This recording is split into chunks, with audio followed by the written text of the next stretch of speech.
For this one, a viewer favorite topic, BRICS nations. What do their plans mean for the price of gold? And to get this right, we're going to need to look into a tweet, because that's where most plans for global domination usually come to light.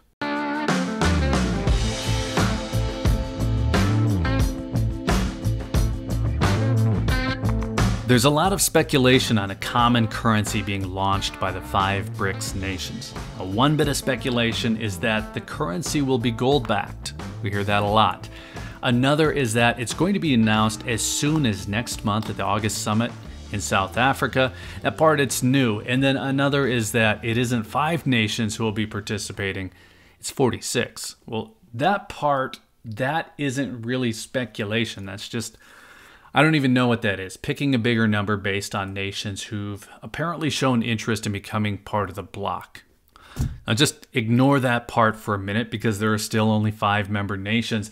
This still sounds pretty significant. But if we want to get an idea of how or even if this is going to impact the price of gold, well, we need to trace the speculation back to the actual origin. That gives us an idea of whether we're looking at something real or we're looking at a rumor. Before we get back to it, if you're looking for precious metals, hit up SD Bullion. New customers even get gold and silver for spot. It's sdbullion.com/new. So first off, the speculation on a common currency is not new. That's been around for a while, and there's really no reason to think that nations aren't at least considering, possibly even working on an alternative like this. But why would anyone spread a rumor that might make it seem more imminent than it actually is? Well, if you're a country like Russia, who's currently at the business end of extensive financial sanctions, well, you'd like this to be in place yesterday. But short of that, you'd at least like the world to think that you have options. An option maybe that would allow you to bypass the dollar entirely. And then you'd like it to think that you're in a strong position based on your resources. Now, the reason that I point out the difference between wanting a system like that and actually launching one that 5 or even 46 nations can agree on, well, actually, I shouldn't need to explain that part. But the reason to be skeptical is the source of the information. When you trace the citations back to the source, we see the idea being discussed by a state-run Russian media outlet. And in the case of the recent surge of speculation, the one that says that this is all coming in August, the source is a Russian state-run media outlet citing a tweet from a Russian embassy in Kenya.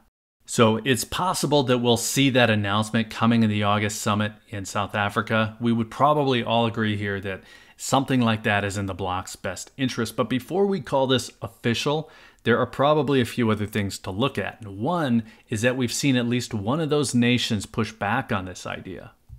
India's external affairs minister said last week that India is focused on strengthening its rupee, not on creating a new common currency. So the group might not be arm in arm like that photo that we keep seeing. Now, the parts of the story that do appear to be verifiable are that the BRICS nations have set up a new development bank in 2014. Not a new development bank, but the new development bank. That would be an alternative to the IMF. We've also seen reports that China and Russia are working on a payment technology that could make it easier to trade with a common currency. Now, I don't know if there's a good way to verify that part, but it isn't news coming from a foreign embassy's Twitter account. Beyond that, it's hard to say. There's a lot of talk coming from questionable sources. So what we're looking at today is speculation on the launch of a BRICS-led common currency. We're looking at speculation on whether or not it will be gold-backed, speculation on the eventual addition of 41 more nations, and speculation on what all that means to gold price and to Western nations. For the purpose of this video though, and really anytime I bring this up on the channel, I'm most interested in the effect on gold price. So every prediction that we're seeing right now that there's going to be a gold run based on this new currency that's going to be announced in August, it cites the RT coverage, which again is the Russian state-run news outfit, and they cite this foreign embassy tweet. And that tweet looks a little bit more official because it has a link in it. Well, if you follow the link, it goes to an old article from April. Now, speculation aside, what I do think it means is that there is continued potential for gold beyond its current levels. We know for certain that central banks have been reporting gold acquisitions at record levels, and we can only assume that those reports are accurate. And that additional buying tells us there's a real possibility that gold will have some kind of role in either a new common currency or at least a role in a new trade model. It's just going to be hard to say what or when. It's going to take more than rumors or even specific anticipation if we do get an announcement in August. I think it's going to take verifiable progress or even use before it would prop gold higher. Now, none of that is negative toward gold. Even with the recent pullback on gold price, gold is still doing very well. The spot price of gold coming into 2023 was $1,827. That's $100 less than it is today. So that's a 5.5% increase so far this year. We can also look at the current pullback.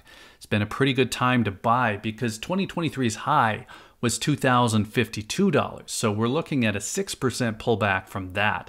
That high was in May, by the way. Now, everything I can see looks solid for gold. And if a common currency is announced by BRICS nations at their summit, South Africa next month, it might be an additional boost to gold, at least temporarily. But I'm planning around it based on what it is. This is a rumor. It's not news yet. And I'm not going to change gears until we get something clear. So that's my take on the recent stories. I'm not holding my breath on rumors, the clickbait.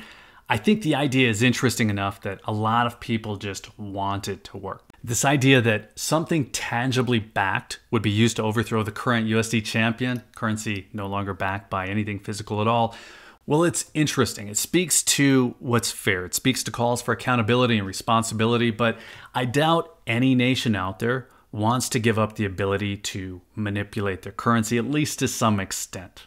It would be nice to believe that we can be shocked back to this pinnacle of sound money, which of course would be gold, but the topic, it just has a lot of swirls of misinformation right now, and you have to be a little bit careful not to be carried away by it. Let's call it good there. Let us know what you think, whether you think August is going to send gold to the moon, or if you're like me, just not so sure that I can believe everything I see on Twitter. Let us know. And then while you're in the comments, be sure to hit that like button if you found any of this interesting. Be sure you're subscribed with notifications turned on if you'd like to see more on the topic. And if you're still here, thanks again for watching. I always appreciate your time. Take care.